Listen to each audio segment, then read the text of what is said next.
Hey everyone, this is Brett Favre, Green Bay Packers Super Bowl champion, and you're watching Packers Total Access Live, your daily source for Packers content. Go Pack.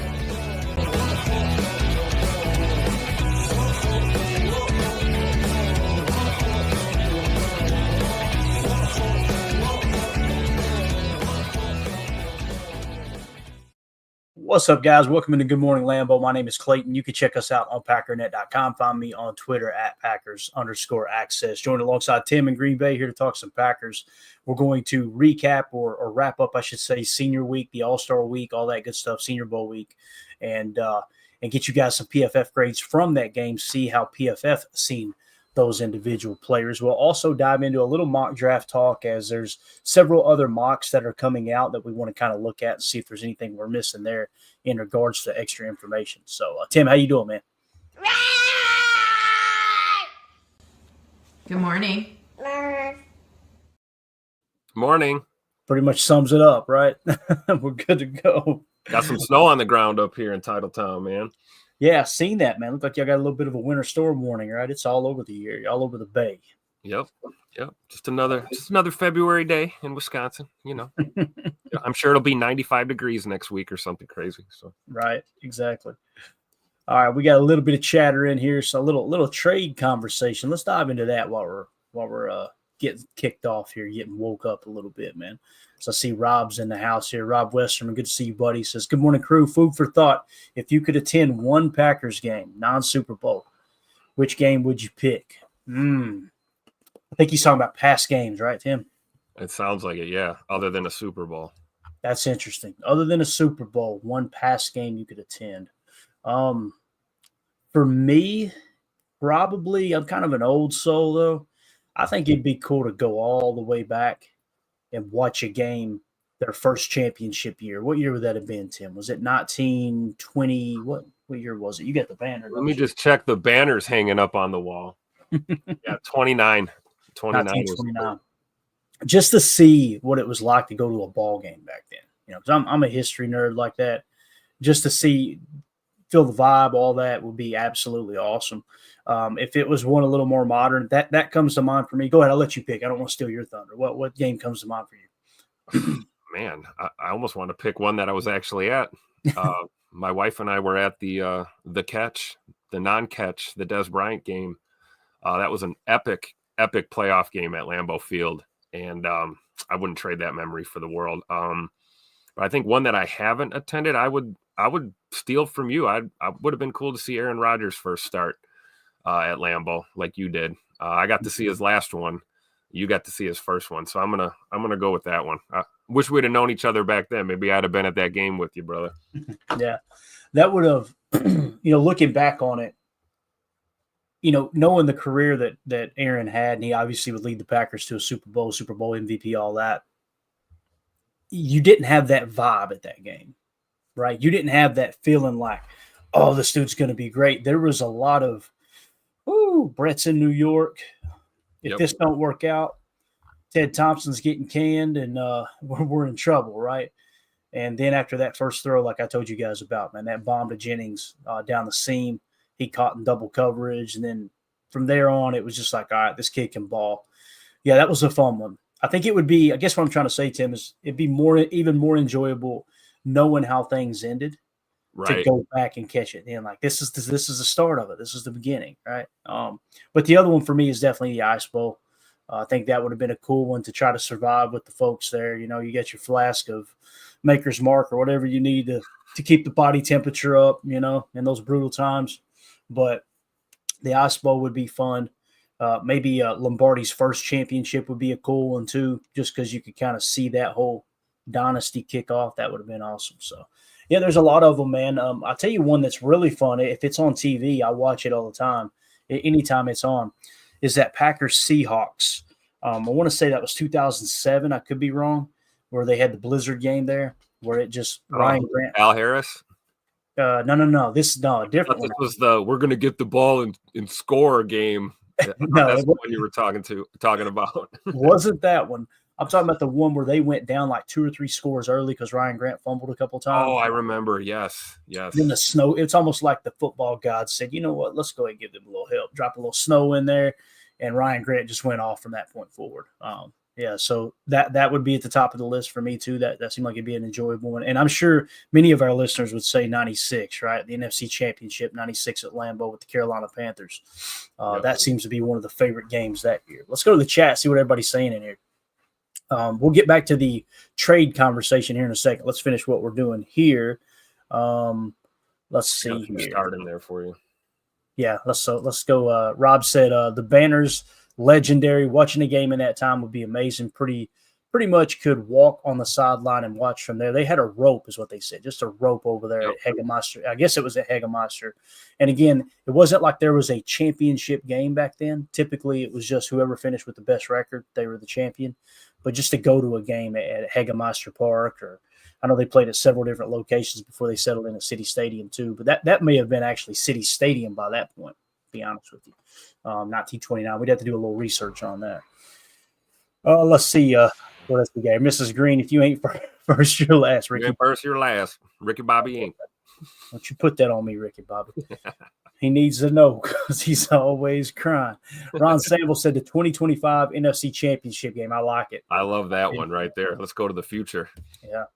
Rambo09 says the Raiders at the Packers game when Reggie lateraled it to Leroy for the first ever Lambeau leap. Saw it live on TV, but being able to be the one catching Leroy, come on, son. That would be absolutely awesome. And thank God we didn't have pylon cams and 10,000 replay assists because Reggie stepped out of bounds. I wasn't going to say it. Oh, man. Josh Martin, the 2010 NFC Championship game. We go to the Super Bowl while crushing, I think probably meant our division rival, right? Because they played the Bears in Chicago. That was a fun game to watch. I remember watching that. It was a fun run to the Super Bowl to watch. Yeah, really was. Never forget that. The play that sticks out to me the most in that game was Aaron Rodgers' tackle after he threw the Brian Urlacher interception. Like if he doesn't make that tackle, boys, that game probably ends different. Really does. The weather being cold too. And to me, that was kind of confirmation that they made the right move moving on from Brett too, because you'll remember the NFC Championship there in 2007 or 8, whichever year it technically was. Obviously Brett was cold. They said earlier, I remember the rumors earlier in the year, and I never got confirmation if it was true. The way it ended, it kind of felt like it probably was. They played in Chicago late in the year, and Brett just played like absolute cheeks. And that's the first time I ever remember seeing Brett Favre and thinking, that's an old man that's cold. Like and I get it now. I'm 42. Let me tell you, when I walk outside now, it's different. Man. It's different now. So when you get back there a few years later, right, and obviously Brett kind of laid that egg there in the NFC Championship against the Giants in that really cold game at Lambeau too. You get back to the NFC Championship a few years later with a younger quarterback, and lo and behold, bang! It's big difference, right? Not that he played perfect, but you could just tell Aaron was a little more equipped for the cold being younger, right? And Brett, when he was young, man, you go back and watch those games in the cold weather, it doesn't get any better than that. Oh my gosh, classics! I like this little impromptu history segment we got here. This is right down my alley. I like Blake B's one here. Sterling Sharpe game at the Silverdome. That was something of legend for sure. Yeah, and that was that the throwback across the field that Brett had? I believe so. That was the game. Yeah. I don't know. It might have been a 50-yard touchdown, but it went in the air 70 yards the way he threw it across the field, or however long it was.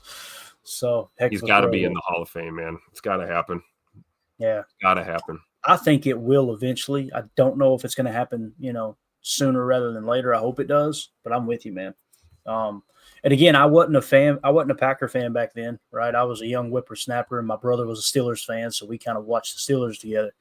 But boy, when I went back and actually dove into Sterling Sharpe's numbers before he got hurt, I'm like, man, if Terrell Davis is in there, then Sterling Sharpe needs to be in there, because Terrell Davis is kind of in the same boat. The only difference is Sterling Sharpe never won a Super Bowl, right? That was the first Packer I ever remember cheering for as a young kid. It was 84 all day. What I remember, my first memory of Sterling Sharpe was playing Tecmo Bowl with the buddies, and them just being able to throw it up to Sterling Sharpe and seeing that dumb animation that you hate to see when somebody caught a pass. Like a Lego man catching a football. Yes. Oh man, Sterling Sharpe was a dog on it. Him and Bo Jackson were the two I remember that were just dogs on that game. So oh yeah, okay, I want to say they had the 91 or the 92 rosters on that. But anyway, all right, let's go. I appreciate that though, Rob. Man, that's good combo there, man. Nothing like going back in time. But yeah, for me, I was born in a different era, or born in the wrong era, I should say. I should have been born in the 20s or 30s. I'm infatuated with history back then for sure. Josh Martin says, seen on Twitter, the GMs around the league believe that Garrett Wilson will ask for a trade. We talked about that a little earlier in the year as information leaked out that Garrett Wilson, there was rumors that if Rodgers and Davante Adams were back, he didn't want to be back. And that never came from his mouth, but it got leaked from somewhere because you never heard him shoot that down to the best of my knowledge. Typically what happens is that's the agent putting a filler out there, right? Like, hey, let's let people know this is a possibility. Now, listen, the Jets have his rights. If the Jets don't want to trade him, they don't have to trade him, and it could be another T. Higgins type thing, and he has to play. And that's just go with the flow there, right? Even with T. Higgins, they were willing to franchise tag, if I remember correctly. So Garrett Wilson's one of those dudes that he's always had a good attitude, I felt like. He's always produced before Aaron got there, obviously, and they started taking it in a little bit different approach to offense. It is funny, people make that sound like a negative, but Aaron had one of the best statistical years in NFL or in New York Jets history this year. So the offense was starting to come along. Obviously, you're dealing with injuries and other factors as well. You lose your head coach, halfway through the season, wherever it was. That makes it tough as well. But in terms of trading for Garrett Wilson, I wouldn't be opposed with it because I'm pretty sure he's got 1 year left on his contract, and he was a first-round pick, so you do have that option for a fifth-year option. I'm just thinking, like, is he that number one receiver we need? You know what I mean, Tim? Like, Mm-hmm. you go trade, because here's the reality, Josh. You're going to have to give up a lot of compensation to get Garrett Wilson. I would imagine because he's a younger player. Typically, they look at age, right? They look at availability. They look at production. They look at the value of the contract in terms of the player you're getting. One of the bargaining chips for the Jets will be like, yeah, man, you're getting him on a rookie deal, dude. He's one of the best receivers in the game. Right. So I imagine it would take quite a bit to get him. But what do you think about that, Tim, in terms of Garrett Wilson? Would you be interested in trading for Garrett Wilson? As Ron Sanders says here, I'm sorry, Wilson is still on a rookie deal with a fifth-year option available. Seems like the Jets would be nuts to trade him. Go ahead, though, Tim. Yeah, I'm not opposed to it, but you're right, though. I'm not willing to give up as much as we'd probably have to get it done. And I think it doesn't answer the question either, because I don't know how to answer that. Would Garrett Wilson be that number one guy? Well, we got no Scoot for 90% of next season or whatever it's going to end up being. So possibly, but I can't unequivocally say that, and just like you can't really say that about a Jaden Higgins, or excuse me, not Jaden Higgins. That's the guy we want. A T Higgins. That's the guy. A T Higgins. He would come in and he would be that dude just because you're paying him a truckload of money and he's going to be on the field. And I don't know if the offense is going to, run through him successfully or not. So I'm kind of on the fence, when it comes to that. But I do agree with what you said about Wilson, that he doesn't seem like a guy that's had an attitude problem. And the things that are going on in New York, I mean, he was obviously frustrated. Yeah. And you can understand that, from just as a human being. And, if you've ever played team sports, what that's like, when there's, sudden change in your team, and you get a couple new faces in there, and all of a sudden, you're not the man anymore. It's kind of a tough pill to swallow. And Ron's point is true. Fifth-year option available. I wonder if the Jets just do that, right? Right. You think they just take the option on him? Yeah, and even if they do, they can still move him. We can trade him later. If I'm the Jets, I'm sitting down with him and going, hey, what's the issue? And if the issue is I'm not getting enough targets because of the RPO game, and for those of you who don't know what I'm talking about here, Rodgers and Davante Adams, they mastered that RPO game. Aaron can hand the ball off, or pre-snap he can make a decision based off what the defense is doing. I can just go to Tay, and he said most of the time he didn't know what Tay was going to run. He said Tay has full freedom to run whatever route he wants, depending on what he sees in the corner. Meaning pre-snap, okay, let's say the pre-snap they show just a little 5-yard cushion, right? And it's split safety. That would suggest they're probably in some kind of a quarters or a cover 2, all right? So now Tay gets to decide, do I want to attack the bunker on the sideline, or do I want to attack the seam, right? Or do I want to run a curl? Let's say those are his 3 options based off the pre-snap look. Then when the ball's snapped, he sees if the safety rotates or not. Now that narrows down. Okay, now if the safety rotates to the center of the field, right, then I'm going to run a curl underneath, right? Okay, if the safety doesn't rotate and they play too high look, I can hammer either the seam or the bunker, right? And then if it's if you go base over bunker, which is the seam, now you got to determine, is the mock dropping. And he makes all those decisions in real time and runs the choice route he wants. And Aaron's just locked onto him. He gets open, hit him with the football. Yep. If you're a receiver opposite of that, you can see how that'd be frustrating, right? It's like, I'm running this route every single play and I'm not even part of the progression, right? Yep. And I know they didn't do that all the time. They ran some true progression. They ran some pick aside. They ran some, high-low read combos, all that stuff. But the most part, since Tay got in and they got back on the same page or tried to get back on the same page, it was mostly RPO.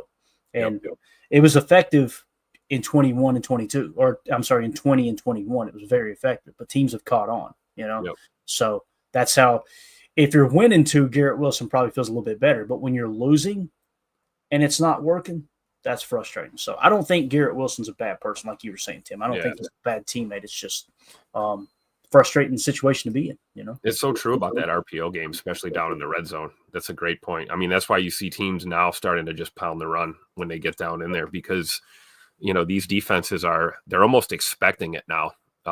At least the top half of the league defenses, they're usually ready for it. And, but yeah, I think you're right about Garrett Wilson, man. Like, think about being a receiver. You're running that route up and down the field and you got to run back, whether you're getting a target or not. Mm-hmm. It can be frustrating, man, especially when you're, young and you feel like you're as close to your prime as you're going to be. You're rolling into your prime years. It's tough not getting those targets. Right. And there's so many choice routes in the league now, too, that if a quarterback doesn't feel that receiver is running the choice route he's supposed to, then what's going to end up happening is the quarterback is going to expect him somewhere. He's not there. Now he's got to hesitate. How many times did you hear us say or hear the Aaron Rodgers hater crowd talk about how Aaron was holding the ball too long? Like, you just got to throw it. He's open. And then you would hear Kurt Warner go, he may look open to you, but he ran the wrong route based off the defense. And then the casual fan will come back and go, well, he must have ran the right route because he's open. That's not how you're taught to read that. So it can't just be one of those things. I'm going to go to the open space and know that the route combination we have called, if there's choice routes involved, you may have guessed right, but everybody else on the field can't guess the same thing every time. That's how you throw a pick. You don't see that linebacker fading back in coverage because you're locked into this guy who ran a busted route and you're trying to get the ball in there and you don't see that defender. Yeah, and as Ron says here, Wilson has a personality. He pushes back on Rodgers a bit. Rodgers may make some decisions based on that. But I think it's more so what Wilson isn't understanding is when you press into the RPO game or a choice route game, there is no cushion. There's no room for, but I want to do this, but I think I should do this. I'm telling you, you get too many chefs in the kitchen. You get, too many, as a good Indian buddy of mine who had a real thick accent said, too many chiefs and not enough Indians is what he said. But I'm telling you, you get to that point and, you don't know where the ball's going. No one's on the same page. That's why there was always that discussion of Rodgers creating that chemistry with his receivers, right? He had it with Randall Cobb down to a T. He had it with Jordy Nelson down to a T. He had it with Devontae Adams down to a T.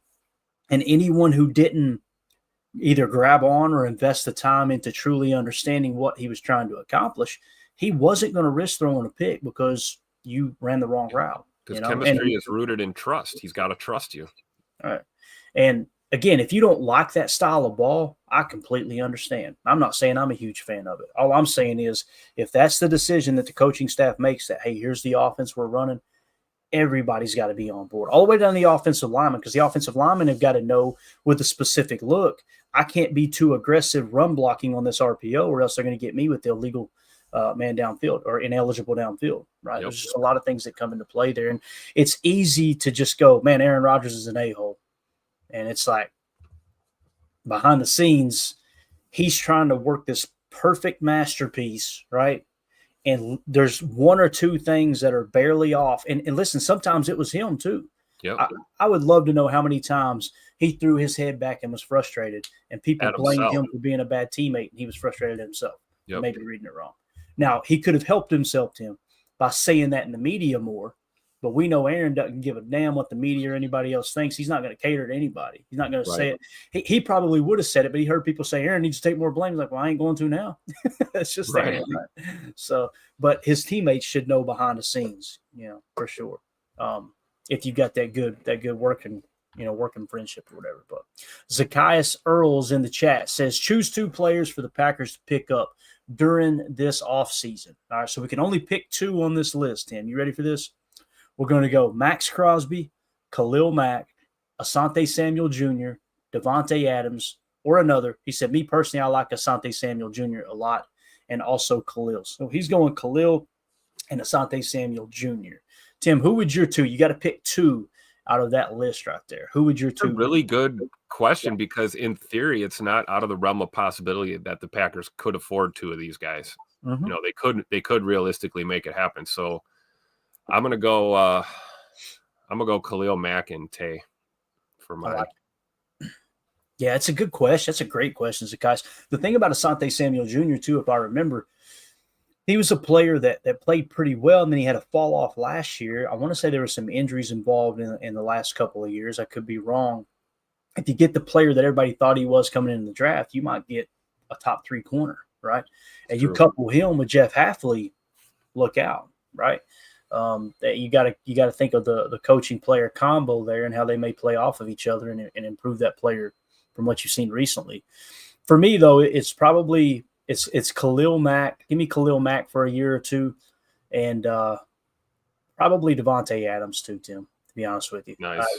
If I have to choose between those, if you'd say no, well, he said or another, right? So right, that's true. My or other would be I would pick up Khalil Mack.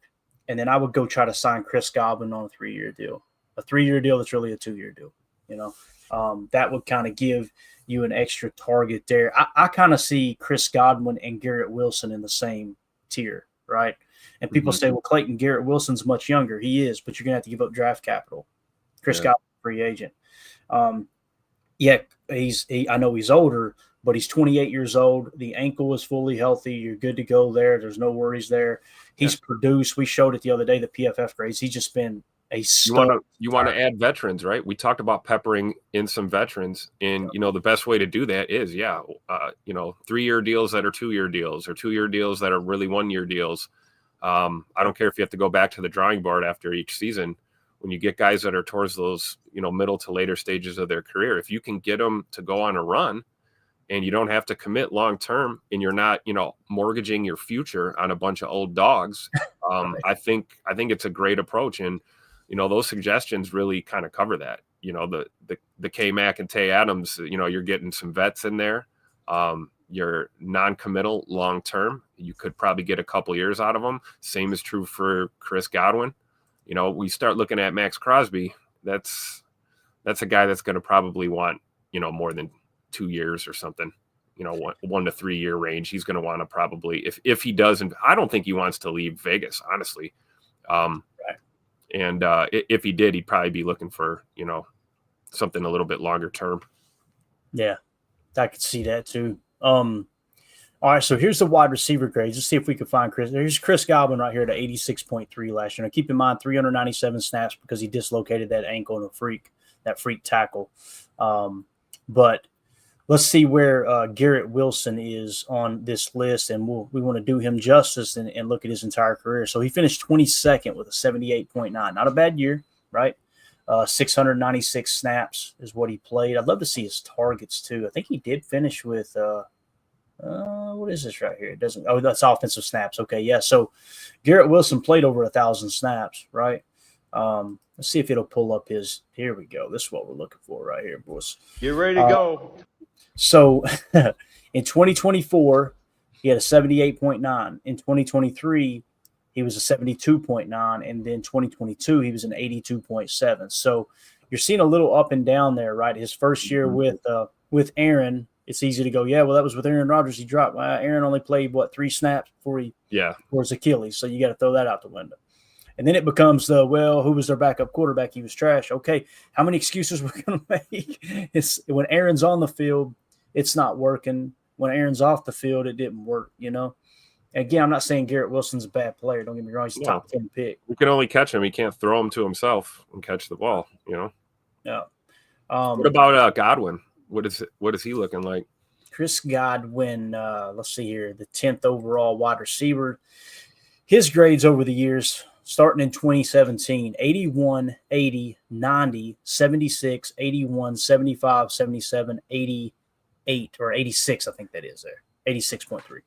So, yeah, he's definitely he's been solid, man. He's been a stud. He's a lot taller. I say a lot taller, a couple inches taller than Garrett Wilson, so that kind of feels a little more like an outside wide receiver to kind of help replace Christian Watson. He can go outside. He can play in the slot as well. As you see, his slot snaps for 243. He had 153 out wide.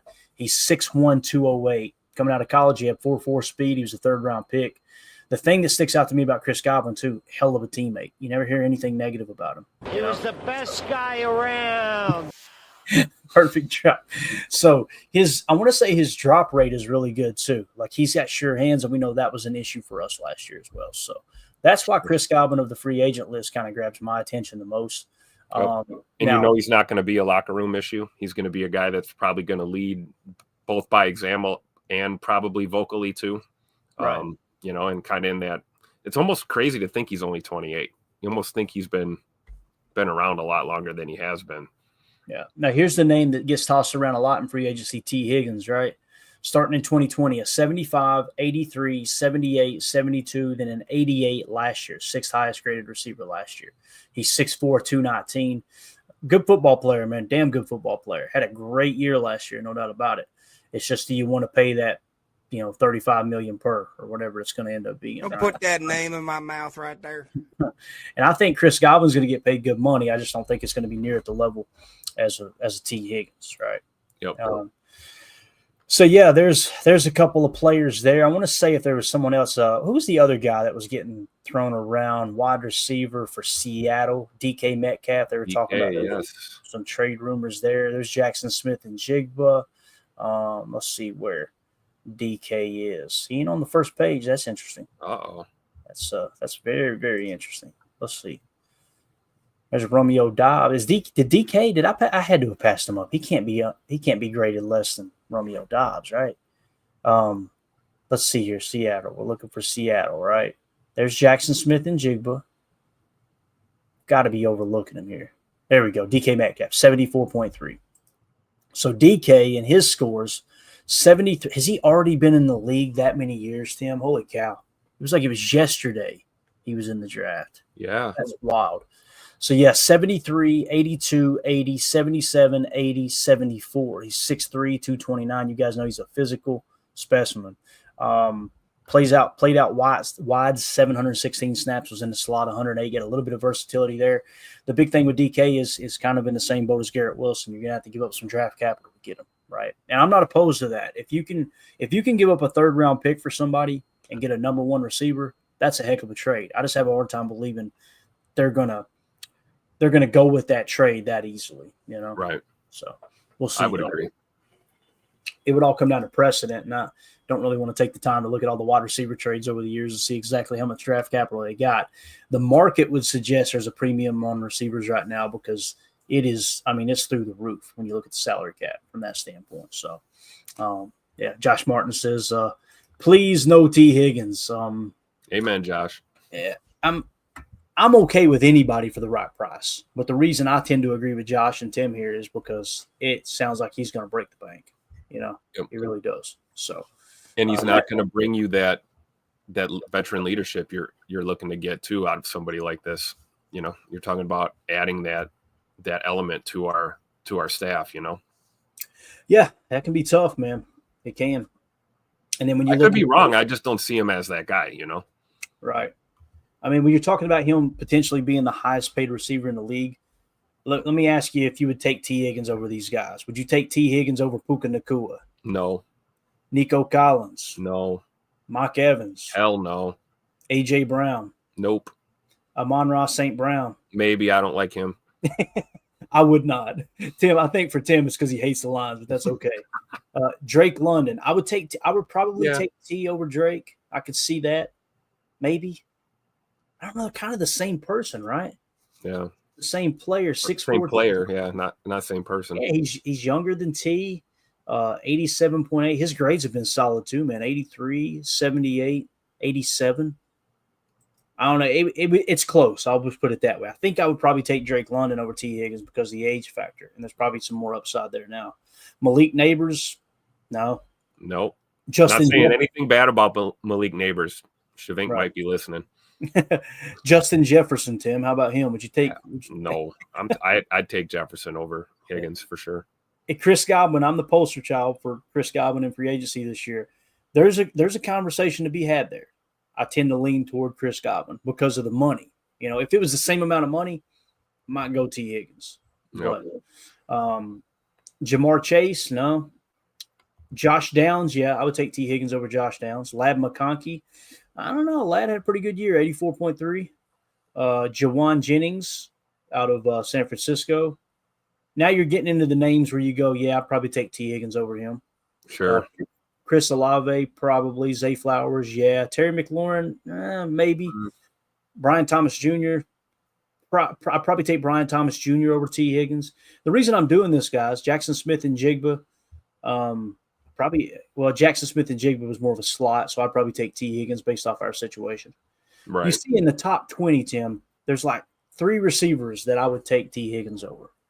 Now, you're going to be paying T. Higgins the most expensive contract. That's what we're talking about, right? Now, you would be overpaying for great. I think if he performs last year, you will be overpaying for great. There's no doubt about that, and that's okay. But do you have everything else in place and all you need is that receiver? I don't think that's the case. I don't think so, yeah. So it's a good conversation, though, man. It's fun to have because, again, nobody's saying T. Higgins is bad at football. We're just simply saying, look at everything else, right? Look at everything that's involved. Biz here says, great look at Godwin. Seems like the best option if Baker would let it happen. That's the other thing, right, Biz? They're not going to want to let him go, Yep. So we'll see if they get a deal done for sure. Let's see here. Biz also said DK was boom or bust on my fantasy team. Sorry to hear that, but it's like either feast or famine there, right?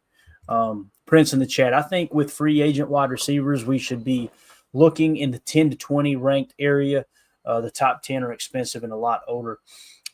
We could do that too. I don't know how far the free agent list goes. Let me do this. Let's see if we can get it pulled up here without having to change the page. I think Prince is right. This is why I lean more towards let's draft a guy. Just looking at that, because anything in the top 10, he's absolutely right. They're going to cost more, and they're probably going to be a little bit older. Yeah. I mean, there's some automatic no's on that list too, including that knucklehead right there, Stephon Diggs. No, thank you. So if we were to look at the free agents here, and again, there's going to be some guys get cut, like Tay may be one, Devontae Adams may be one, right? There's going to be some cap casualties. I truly believe that.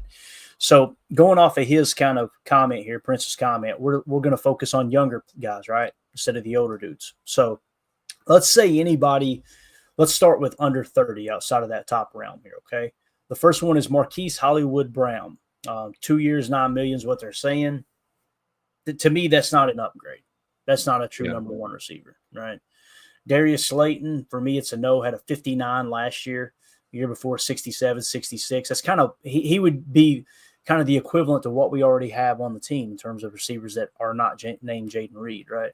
Right. Keenan Allen, he's old. Deontay Johnson, hasn't he had a lot of trouble everywhere he's went? Am I thinking right? Did he quit on the Ravens this year too? Let's see here.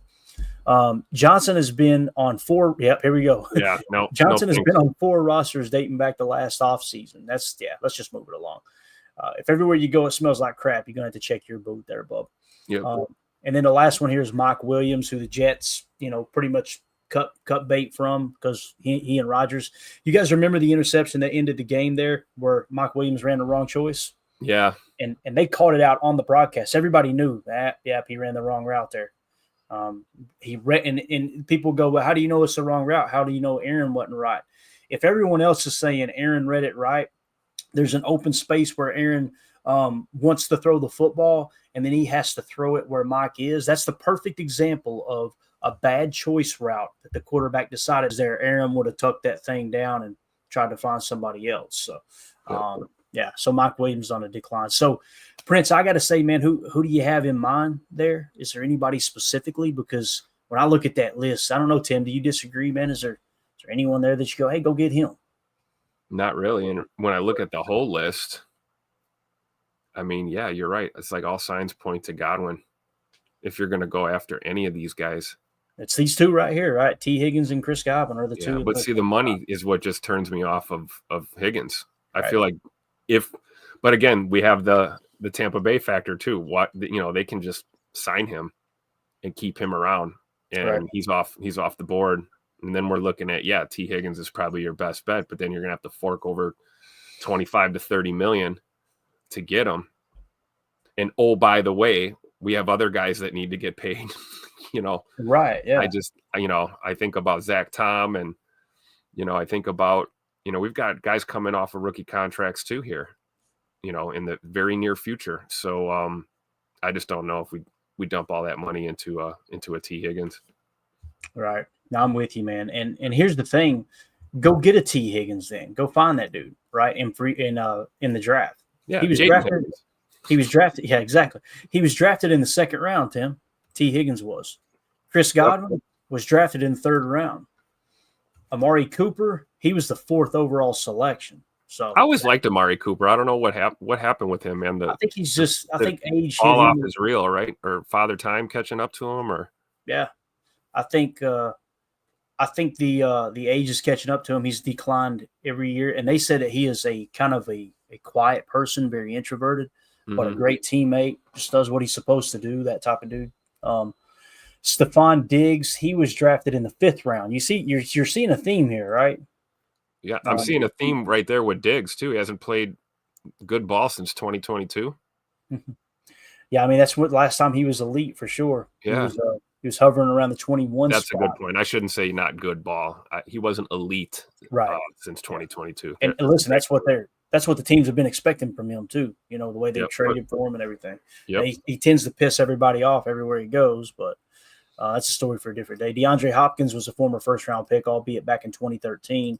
Marquise Hollywood Brown was a 1st-round pick. Darius Slayton was a 5th-round pick. I can't believe he's still playing ball, man. I feel like he's been in the league for 30 years and he's only 28 years old. That's just crazy.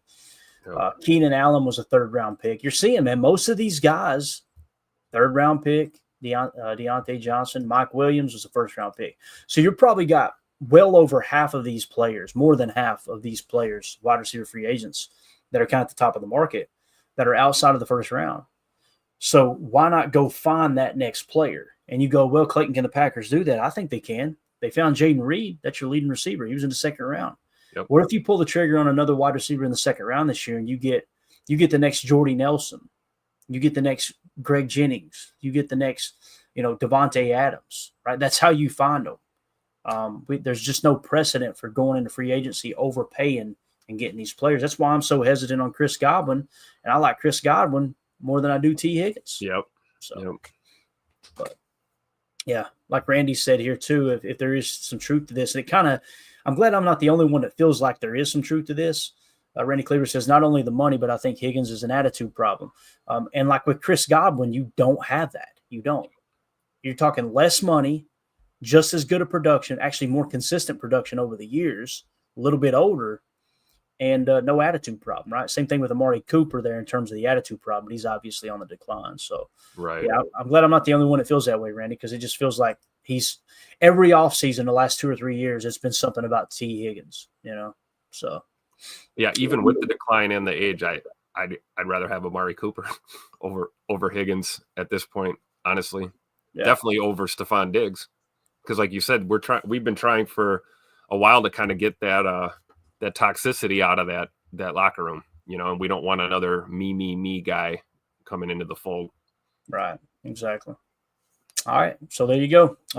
Prince says Goblin is a fan favorite too, real community guy. That's the way I've always understood it too, Prince. So Yep. Yeah.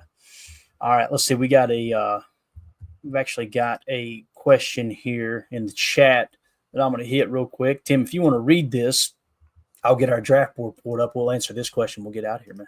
Yeah, Ron Sandville, do you have information on Connor Colby, guard for Iowa? Is he even in the draft this year? I believe he is. Let's see. I don't know where we have him on our board, but I think he is. Yes, sir. Right there. We've got Connor Colby out of Iowa in the 211 spot. We got him listed as an interior offensive lineman. In 2022, 276 at his position. 2023, he was 71st. 2024, he dropped back down to 276 again. PFF Big Board had him at 118. He's at 161 there now. So he's dropped. There you go. So our board has probably got him a little higher than he would have been before. The PFF grades are definitely pulling him down on our board. Yeah. The consensus Big Board has him at 152. So, yeah, to answer your question, it's looking like he's going to go somewhere between 150 and 170 as it sits right now, Ron. He like I said, we've got him in the 210 spot. So, to me, that would be a little rich to take him at that moment. But you never know, man. Goody may love him. I may be a knucklehead, right? Well, we know I'm a knucklehead. So played a lot of right guard in Iowa, some left guard in 2022, but mostly right guard. Yeah. And again, since we're in here, let's take a quick look at the wide receivers, and let's just take it from the top down here. When you're talking about the potential players that you could get as a wide receiver in this draft, Tetero McMillan, I think, will be long gone before the Packers pick at 23. And then by the time the next receiver comes up, it's going to be Egbuka. That's one that I would be okay to take at 23. Yep. Luther Burden, I would be okay taking with him at 23 based off of our board. I'm not like overly excited about it, but that would make sense if you wanted to go first round. But I feel like the real value is if you wait a little later. Like let's say that Matthew Golden somehow, some way falls to us in the second round. I'd be okay with that. Trey Harris from Ole Miss, I'd be okay with that. Be a little bit of a reach for a first round pick, in my opinion. Restrepo, more of a slot guy, right, Tim? We talked about him, if I remember correctly. Yep. So I don't think we need him. We need that guy that can play X. He can play Z, move around a little bit, but play on the boundary out there on the outside. You got Torrey Horton in the 77 spot out of Colorado State. So that would be, let me get our draft picks up here. 77 would be kind of in between. If he were to fall to the third round, I'd have no problem with Torrey Horton, unless he's a slot. Let's look on PFF real quick and see. I want to say he was more of a slot, but I could be wrong. Torrey Horton, according to the PFF Big Board, played his snaps. He's a big guy. Let's see. Yeah, so he's outside, wasn't he? Wide. Yeah. Well, actually, he didn't play many snaps this year, did he, Tim? Let's see. Played only in 5 games this year, yeah. Yeah. So in 2023, he had a great year, 87.9. He played out wide 317 snaps and actually played in the slot 127. He's 6'3", 185. I'd be okay with Torrey Horton there if he were to fall to the third round. Hell, if Goody's got a second round grade on him and they take Torrey Horton in the second round, who am I to say that's a bad pick? We got Pat Bryant on there. Anywhere in this range? Because he's another guy. Pat Bryant out of Illinois. Let's go on down here. We got Tez Johnson out of Oregon, smaller dude. So I would say no to that. Look who's next on the list, man. Jack Besh. Jack Besh balled out, man. We were going to hit the PFF. He doesn't make it past the second round. There's no way. Right? Yeah. There's no way he makes it past the second round. I just don't know, man. I mean, let's see what everybody's saying. Let's see what the I guess that's true. We need to look at those picks and what their needs are too. You know. So PFF Big Board has him in the 56 spot. That would suggest No, he wouldn't make it. And I don't know where he's at now on the big board, but when we put our board together, that's where he was at. The consensus big board had him in the 136 spot. So that would suggest he's making it out of the second round. Daniel Jeremiah didn't have him in the top 50, so he may have had a second round grade on him. It's just we don't know, not yet until his entire board's released. And then the 33rd team had him at 82. So that would suggest he is going to fall out of the second round, Tim. You know? Well, then that's a guy you definitely consider for sure. That's unless you already took Jaden Higgins in the second round. Next, we have Jalen Royals out of Utah State. We talked about There's that. a guy. Packers have been linked to him, no doubt. Next would be Savion Williams, however you say it, out of TCU. And then I'm trying to see, because I think Jaden Higgins actually dropped on our board was the issue. Did he drop that far? He shouldn't have dropped that far. How did we miss Jaden Higgins, our boy? There's Pat Bryant at 120. Yep. Where is Jaden Higgins at? Surely he didn't fall that far. Let me just search. Then we'll get out of here. Because this is, again, this stuff's been shuffling a lot, guys, as we're putting all the information in. Jaden Higgins. There he is. He's at 67, Tim. Sorry. Wait, how do we look? Your favorite wide receiver. Yeah, so Jaden Higgins would be right below Restrepo. Right. Restrepo is 61. So Jaden Higgins, man, that just seems, and the Packers met with him too, guys. Yep. That seems like, give me him in the second round. And if you don't take a shot there, you're probably going to look at that 6th or 7th, later round picks trying to snag a receiver or something. Yeah, exactly. And here's the thing. Where's the depth for the draft? They say in the trenches. It's defensive and offensive line, right? Both lines. If that's the case, your first round pick, all bets are off. You take the best player, like whoever Goody's best guy is on the board, if he's not going to trade around, that's the dude you take regardless of position if he's a physical freak. I could see them going D tackle round 1. And then when you come to round 2, there's probably going to be a lot of offensive linemen there. You could go offensive line around 1 as well. But let's say there's a bunch of offensive and defensive linemen there. Hey, let's go ahead and get our wide receiver because we got a cluster of players we really like in the trenches. So they may go, best player available round 1, wide receiver round 2, and then after that, focus on the trenches. But keep in mind, we need a corner too if Ja's not going to be here, which we don't know. Ja may be here. Ja may be fine. He may be perfectly happy, right? And Goody might unless they go after Stephon Diggs in free agency. That could be an issue. That'd be an interesting locker room dynamic. Yeah. Although I got to say this, Tim, ever since Trent Williams and Richard Sherman were able to play together on San Francisco's roster, I think you could probably make it work. Because Trent Williams punched Richard Sherman in the face at midfield, and then they end up playing together a few years later. That's like the old Bulls, right? Rodman coming to Chicago after breaking Scottie Pippen's nose and had all that stuff. Them guys figured out how to win 3 titles. So you're right. It's not impossible, right? All right. Exactly. So there you go, man. Again, I could see a wide receiver in the first round. I could see Higgins in the second. I could see a lot of these guys. But when it comes to wide receivers in terms of who's linked to the Packers, the top wide receiver that's been linked to the Packers is Jaden Higgins in the 67 spot. They met with him. The next wide receiver. Have there been any other ones? Oh, Royals, yeah. Jalen Royals, that's right. There's been several. Jalen Royals at 89 on our board would be the next one. Obviously, he played the same college as Jordan Love did. And then the next wide receiver to be linked to the Packers so far, and again, there's going to be top 30 visits too, and they'll get a cheese mark as well. There'll be meetings at the combine; they'll get marks as well. We're gonna differentiate between the top 30 visits, though, for sure. Okay. Jalen Knoll in the 127 spot out of Iowa State. That's Jaden Higgins' teammate. They met with him as well. All right. So if you were to just take into consideration the wide receivers that the Packers have already met with, the 2 at the top of the list is Jaden Higgins, right?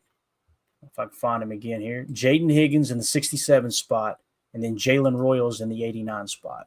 So might be one of those things. If Jaden Higgins is there in the second round, you take him. If he's already drafted, then you go with Jalen Royals in the third, or maybe reach a little bit and grab him there. So. Yep. Unless you're looking later rounds, Kobe Hudson, I don't know if he's on our board. That's a guy that if we don't take a receiver early and we're trying to pick up a scrap later in the draft. Kobe Hudson out of UCF is another, yes, he's over 6 foot guy. You know how I am. But he had some versatility, had some slot snaps too. Going to do a film study on him probably this week. So just someone to kind of keep in mind for the mid to later rounds. Where is he on our board? Do we have him? Oh, there he is. 213. No. Okay. 213. And what's bringing him down is his let's see, what's bringing him down? What's bringing him down the most is the consensus big board. They had him at 192 when we took the info in. Let me see where they got him now and see if he changed. Kobe Hudson, right? Kobe Hudson. Let's see here. You said it's from UCF, is that right? Yes, sir. All right. Let's see here. UCF. Kobe Hudson, they have him at 237 on here right now. So he's actually dropped. So my board is picking him up. If we had done the consensus big board data right now, he'd drop even further on our board. So that's why PFF's higher on him. PFF's got him at 146 now. There you go. So he dropped on both boards then, right? Yep. Because they had him at 125 before, so he has dropped a little bit. But we're going to keep him. We're going to hold steady there with where we had him, because again, there's been no more football played other than Senior Bowls and East West Shrine Bowls. So now other people are leapfrogging him. That's going to change it a little bit. And we add bonuses to those that we felt like Daniel Jeremiah really highlighted as stood out at the Senior Bowl. So there you go. Deadfish is asking, where's Nick Nash? Let's see where Nick Nash is. I want to say he was fairly high. I could be wrong. 122 is where we've got Nick Nash. And the thing that's bringing him down the most is the consensus big board had him at 171. And now they have him at 147. So we're going to hold true to the rankings we've got in there early. So we got Nick Nash at 122. His PFF grade last year, Tim, he was the 20th graded wide receiver, man. Solid year there. So there's a guy. Let's see what's his what's Nick Nash's size like here. Let's look real quick here. Nick Nash, where are you, sir? And PFF must have him a little lower than I thought. I thought they had him a little higher. They got him in the 160 mark. Yeah, Nick Nash, 6'3", 195, Tim. Big body receiver there, man. So what we're after. Yeah. And what's crazy is he played 514 slot snaps this year. Last year he played 402 wide snaps. So he excelled as that what we call a slot bully. When you put those big body receivers in the slot, they can dig out those safeties on run plays, that type of thing. But that shows he's got versatility. So who knows, man? Maybe the Packers will be interested. All right, that's it, guys. We're gonna get out of here. Tim, you got anything else you want to hit on before we move on here? Yeah, Jaden Higgins or no one. That's it. I'm in love with Jaden Higgins. Yes, sir. Go up and get him. Deadfish says, I think you have Kobe on the list twice. We probably do, Deadfish. The list that we use to create the initial list, there's a bunch of duplicates toward the bottom. And some of them are kind of, as we get the information in, we've got some double types. We're going to go through and remove all those. So some, I don't know what that double stamp, triple stamp, and double stamp. I don't know how you would say that. Can't triple stamp and double stamp. Let's see. You said, who was it? Kobe? Is that who it was? Kobe Hudson. Hudson. Let's go look real quick. There's Kobe Hudson. It's showing 2. So yeah, we've got one in the 223 spot and one in the 214 spot. So when we took information down, we had 2 names in. We'll give him the higher one for sure. Yeah. So the 125 we had in was one of the most recent ones we put in. So let's give him the benefit of the doubt. Good catch there. That saves me a little bit of time on the backside there. Appreciate that, Mr. Deadfish. Let's go ahead and get him out of the system. We'll use the higher grade there. Prince in the chat said Higgins is the 2025 rake straw in my household. Definitely true. Hopefully he doesn't end up in Detroit also, right? I remember that. Yeah, that was of all the people, of course, it was the Detroit Lions that would take rake straw. So, all right. We're out, guys. Appreciate y'all. Everybody have a great day. There's Wolfpack asking, where's Tez Johnson? Tez Johnson a little bit higher. You're not going to let us go, Clay. I know. I hate to tell people no, man. We had him. We talked about him a little bit there. Didn't we have him toward the top? Am I thinking right? Maybe not. Let me search him and then we're out. Hate to tell people no on here, man. Appreciate y'all hanging out with us. 83 is where we got Tez Johnson. That's where we got him at. So, again, just a smaller receiver, but man, to be a smaller dude, Tim, 4th in 2022, 4th in PFF grade at wide receiver, 20th, 31st. He technically regressed according to PFF, but man, when you're in that top 50 consistently, says a lot. Says a whole lot. 33rd team had him at 99. Daniel Jeremiah does not have him in the top 50. Consensus Big Board had him at 88. PFF Big Board had him at 84. So there you go. All right, Tim. Appreciate your time, brother. Thanks, Clay. All right. We'll see you guys tonight. PTA Live, 7 p.m. Central Time. Everybody have a great day out there. If you're in the Wisconsin, the great state of Wisconsin, make sure you stay warm. I know y'all got some snow blowing through. We're going to be 67 down here. I'm going to hang up right now because everybody's going to be mad at me. There we go. Bye, guys.